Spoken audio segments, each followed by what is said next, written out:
राष्ट्रीय जन अधिकार मीडिया में आप सबका स्वागत है। हमारे चैनल को सब्सक्राइब करें, ज़्यादा से ज़्यादा हर खबर को शेयर करें और ताज़ा खबरों की अपडेट पाने के लिए बेल का बटन ज़रूर दबाएं। सपा सुप्रीमो अखिलेश यादव ने बुधवार को प्रेस कॉन्फ्रेंस कर बताया कि उनकी पार्टी की सरकार आने पर समाजवादी पेंशन योजना की शुरुआत की जाएगी।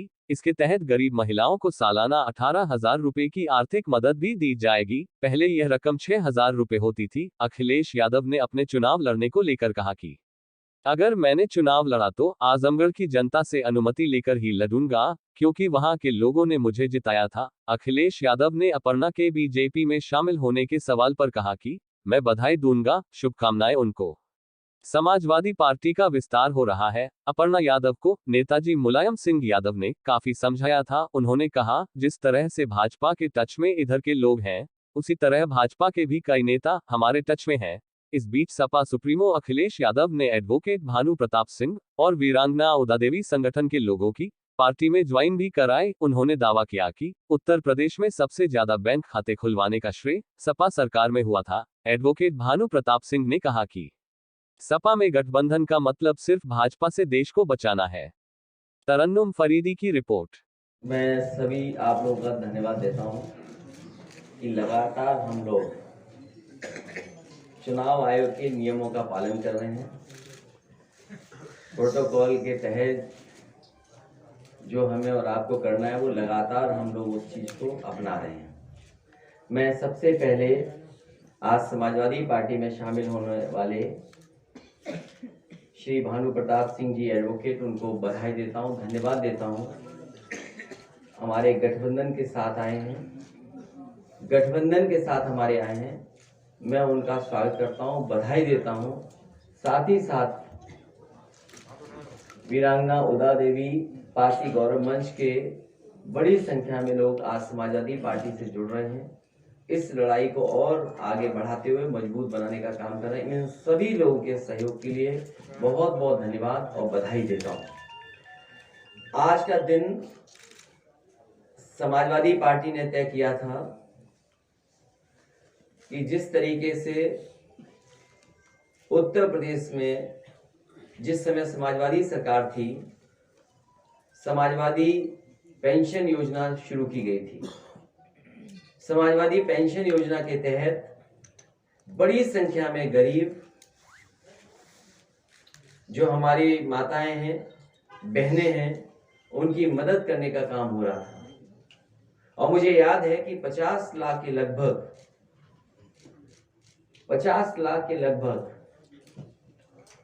उस समय समाजवादी पेंशन से गरीब परिवारों की मदद हो रही थी। समाजवादी पेंशन योजना को पुनः शुरू किया जाएगा। इसके अंतर्गत वृद्ध जरूरतमंद महिलाएं, बीपीएल परिवार, उनको प्रति वर्ष 18,000 रुपए पेंशन देने का काम समाजवादी सरकार में किया जाएगा। पहले ये योजना जो समाजवादी पेंशन योजना थी, वो साल में 6,000 रुपए मिलते थे और लगातार बुंदेलखंड का कोई गरीब परिवार नहीं मिला रहा होगा जिसको समाजवादी पेंशन से जोड़ा न गया हो। इसी तरह मुझे याद है, कभी कभी मैं जब टीवी में देखता था कि कोई खबर ऐसी है जहां पर गरीब परिवार के साथ संकट या परेशानी में है, तो उनको समाजवादी पेंशन से जोड़ करके उन परिवारों की मदद की जाती थी। इसी तरह बनारस में मुझे याद है, मुसर बिरादरी के लोगों की खबर मैंने टीवी पर सुनी थी और उसको जब मैंने देखा तो जिस जर्नलिस्ट ने वो खबर बनाई थी, उस जर्नलिस्ट से मैंने बात की। उसने कहा कि मैंने तो कम दिखाया है, लेकिन इससे ज्यादा हालत खराब है मुसर बिरादरी के लोगों की।